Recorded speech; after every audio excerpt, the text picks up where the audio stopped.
You see, this soup, even if you're not a soup lover, this soup will have you making it every week. Let me show you how I did it. My meat of choice is beef short ribs and oxtail. I'm gonna season with some green seasoning, Cajun seasoning, all-purpose seasoning, and some garlic and herb spices. I did that for both of my meat. I'm using 1 pound of oxtail and about 2 pounds of beef short ribs. I'm gonna get out my soup pot because when I'm cooking soup for my family, this is the big pot that I use. And I'm just going to sear the meat, not for too long, just to lock in all the flavors. About 2 to 3 minutes on each side. I did it both for the oxtail and the short rib. I also did go ahead and add some chicken foot to my pot, but I didn't season the chicken foot, I just added it in.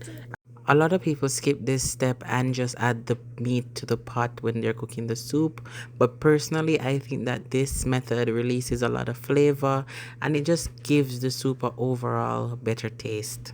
To my pressure pot, I'm gonna add my red beans and then I'm gonna add my meat that I seared. I didn't add the chicken foot at the same time because the chicken foot cooks a little bit easier than the oxtail and the rib. So I pressure cooked this for about 30 minutes and then I added the chicken feet for another 15 minutes and then everything was tender. I then put it back to the same pot that I used to sear my meat. I added some pumpkin, dasheen, sweet potato, and some yellow yam. I also added some scallion and thyme and I also added 1 green pepper. Gonna get your soup mix. I like to use the pumpkin soup mix because it gives a lot of color and flavor as well. I added some more green seasoning. Then I'm gonna add my dumplings that I made.